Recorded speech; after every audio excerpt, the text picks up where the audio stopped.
Hello, everybody. I just have one question to you. Do you know who Smoking Joe is? Non-stop. I've been on the ground until the ball drop.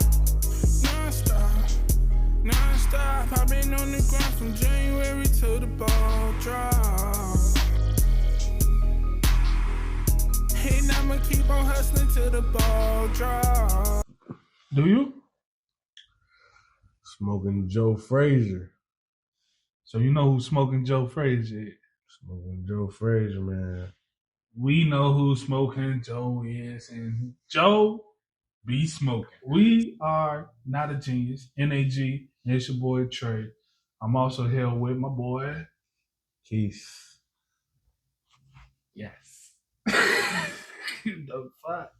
But we're going to be reacting to Joe Frazier, all knockouts from Smoking Joe. Let's get into this video though.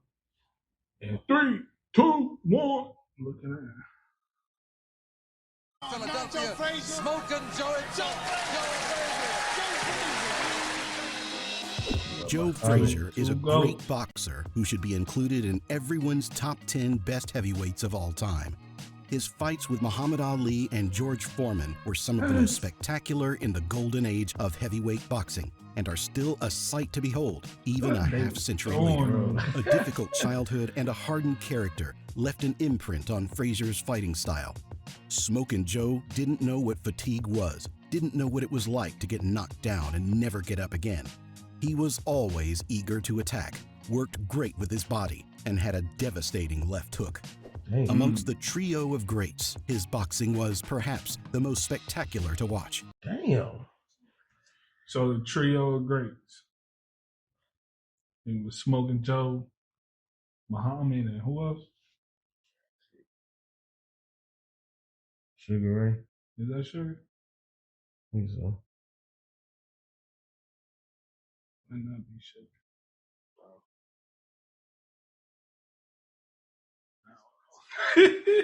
Spectacular to watch, even if it was never his aim. Unfortunately, Joe's boxing career ended relatively early, and he didn't fight in as many bouts as we would have liked. But the fights we do have with him are more than enough to entertain us even decades later. Watching as Frazier lays low one opponent after another is definitely worthwhile. Damn. Them bitches coming for the body. Having spent about 40 fights in amateur boxing and winning the Tokyo Olympics in 1964, Joe Frazier soon made his professional boxing debut against Woody Goss, winning the fight in the first round. Damn, you know how embarrassing it had to be being knocked out back in the day? Like, today you got it on video, so I'm going to see it. But imagine you got the picture. You got a picture just standing over you. That's fucked up. You got to look at that picture every time. Let's skip the next 5 fights, as unfortunately I was not able to find any videos of Smokin' Joe's first 5 knockouts. His 6th fight, and coincidentally his 6th knockout, came against Dick Whipperman, who lasted longer than any of his previous opponents, but still lost in the 5th. The referee stopped the fight. Oh yeah, and just before y'all get in the chat, of course they got footage of him knocking niggas out, so of course they could.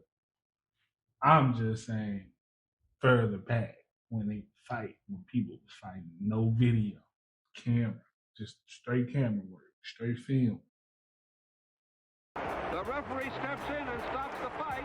Joe Frazier remains unbeaten as he scores a 5th-round knockout over Dick Whipperman.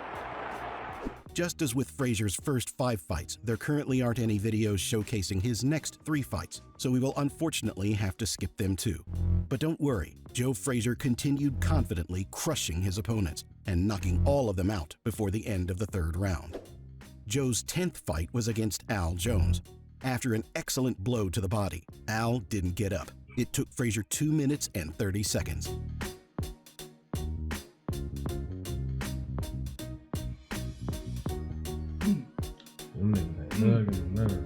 Man, The first he opponent was that stood curled more up. than Right, 5 nothing. rounds against Frazier was Billy Crazy, Daniels, nothing who about it. after fighting 6 rounds refused to go out for round 7. By the way, Muhammad Ali also fought Billy Daniels 4 years prior and beat him in 7 rounds. The unbroken knockout streak ended in Frazier's first fight against the Argentinian-born Oscar Bonavena. This was Joe's most difficult bout after going pro. Bonavena knocked down Frazier twice, but Smokin' Joe managed to hold on and won by a split and controversial decision. The next bout was also challenging. Joe's opponent was the 34-year-old American Eddie Machen, who after fighting Frazier would fight in 2 more. A lot of these boxers I don't know. Never heard of them. But I got to do my research on them. Smoking Joe. Hey, I got you. I ain't thought the nigga was going to get knocked out a little bit. I mean, everybody get knocked down at least once. But Smoking Joe got shotguns. Them bitches coming hard as hell. You You see can him? tell. Like, he angry, In bro. the beginning of the video, Yeah. you see that bitch head go like Yeah. that bitch. Yeah, boy. That bitch, oh, man. That's why I was in that bitch head. Oh, they throwing more him, bouts bitch. and conclude his boxing career. It took Joe 10 rounds to knock out his opponent. The referee stopped the fight, but there was a sense that the decision was a bit premature.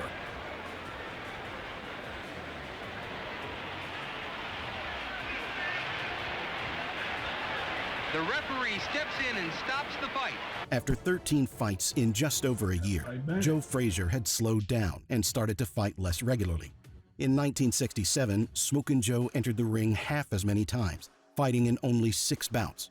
He started the year by knocking out Doug Jones in the 6th, who also, just like Eddie Machen, retired from boxing after his next 2 fights after Smokin' Joe. It's easy to find a video of the 17-year-old Cassius Clay versus Jefferson Davis, which took place in 1960. But there's no video of Frazier's 1967 fight against the same opponent anywhere. Regardless, Joe continued his undefeated run by ending the fight in the 5th with a technical knockout. The Canadian George Chuvalo was famous for not once in his 93-fight professional career being knocked down, despite fighting most of the colossus of that era, including Ali and Foreman. Fighting Frazier, Chuvalo stood 3 rounds, and the referee decided to stop the fight in the 4th after George started to eat too many punches.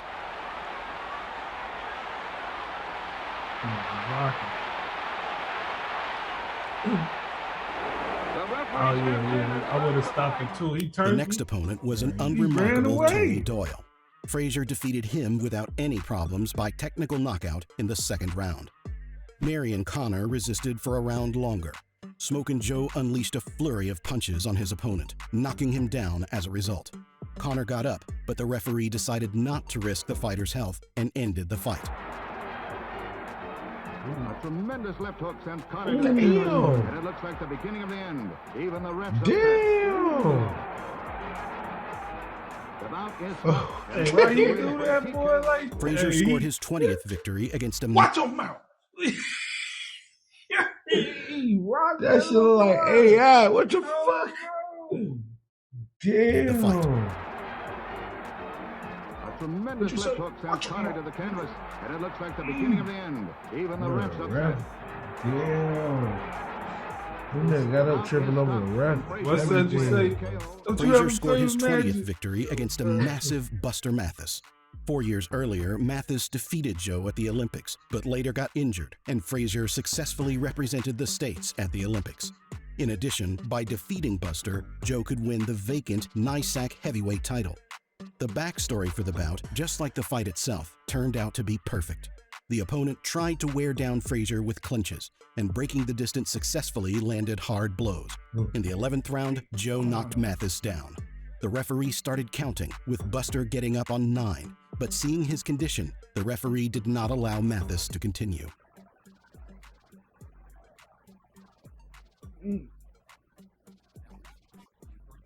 Damn.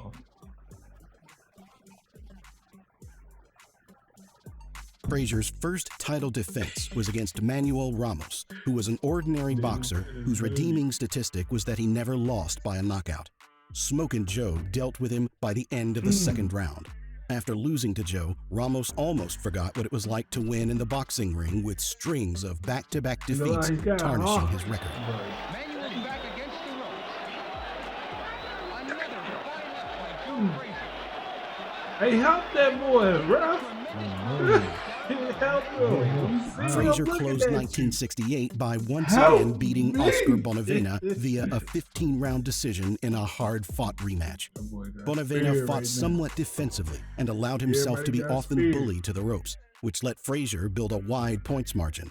Ring magazine showed Bonavena afterward with a gruesomely bruised face. It had been oh, Lord. What the fuck?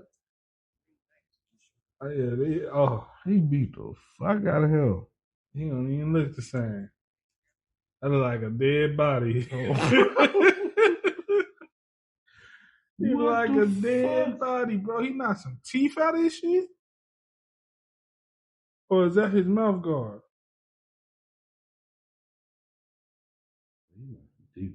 His shit missing.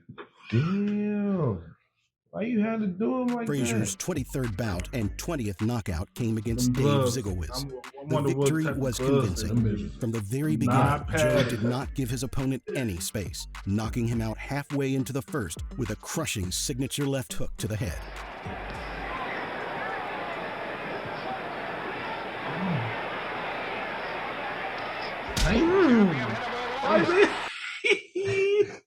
Why they had that little punch shit in the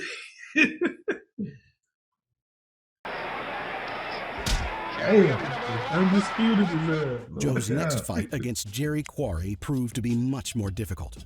Quarry was a relentless boxer and won many fights against top opponents. His previous bouts saw victory over Buster Mathis, a man Frazier struggled with at the beginning of his career. Joe's fight against Quarry was a meat grinder with strikes flying left and right, dynamic movement from both parties, and minimal clinching. On the advice of the doctor, the referee did not release the cut and exhausted Jerry for the 8th round, and the ring called the bout the fight of the year. With its usual zip. It may be that that right hand has been injured, but we can't know for sure till after the fight. 30 seconds to go. Meanwhile, the WBA hosted an 8-man tournament that featured most of the top heavyweight contenders. Its winner was blurry, but they throwing them bitches from what I can see. Muhammad Ali's sparring partner, Jimmy Ellis, who became Frazier's next opponent. Smokin' Joe didn't let Ellis do anything right from the start, increasing the pressure in the 4th and landing several strikes. Jimmy Ellis fell face down, managed to get up, and proceeded to gracefully collapse right under the gong. Frazier's devastating left hook made history. In his 25th bout, Joe finally became the undisputed champion. Mandatory 8 count. He was up at 9. Frazier is strong. As you can see, just seconds left. Frazier again with the left. Ellis standing there. Oh, damn. He keeps smacking niggas. The next fight proved to be remarkably simple.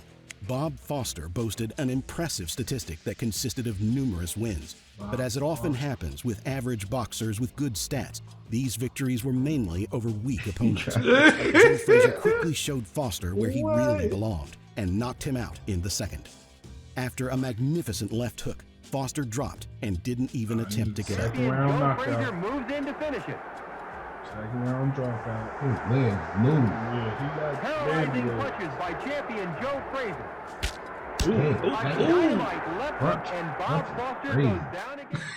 So, drum roll, the first fight against the legendary Muhammad Ali. This was an excellent bout, one of the finest in boxing history, marking the peak of Joe Frazier's career.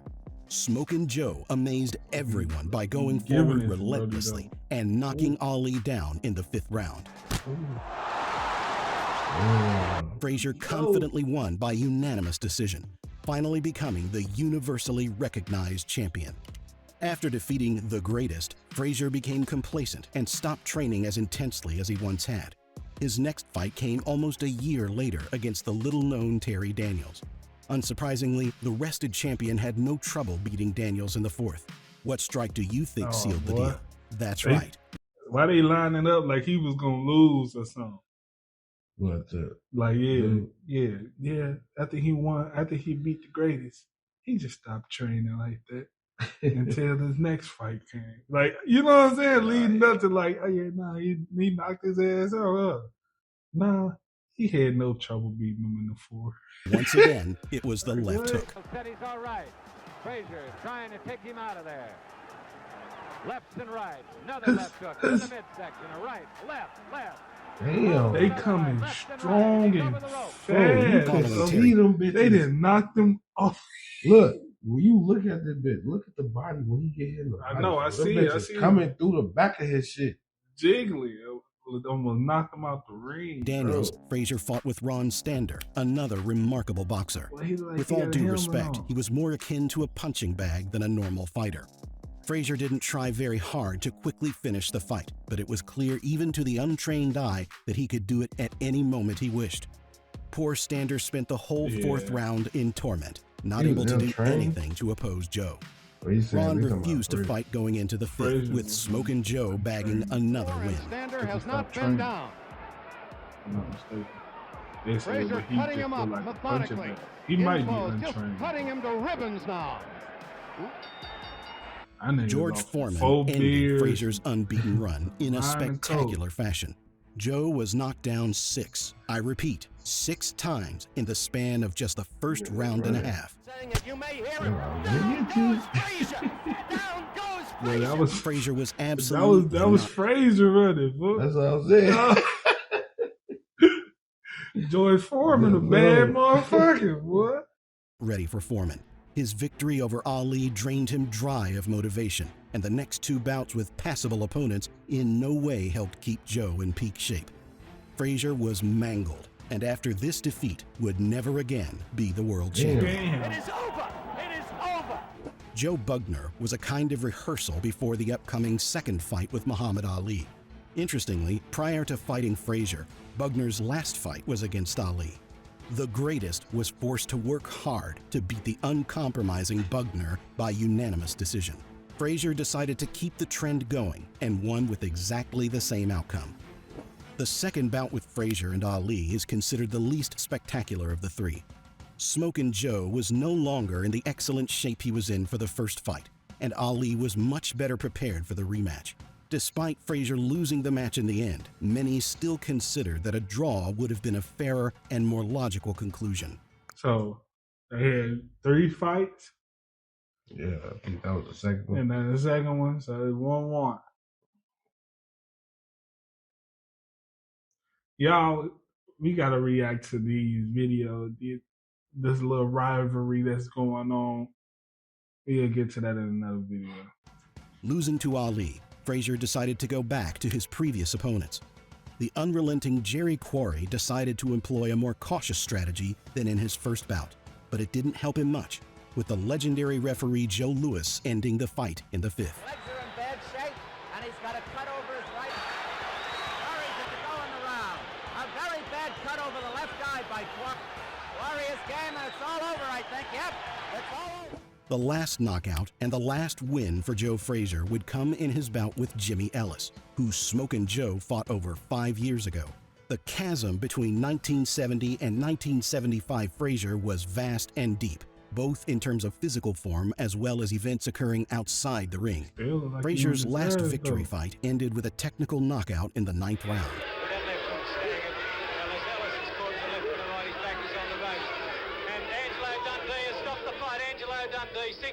That he's had enough and the fight is all over. Everyone in the trio of greats, which included Ali, Foreman, and Frazier, ended. That's the 3. Ali, Foreman, and Frazier. Why did I not think of Foreman?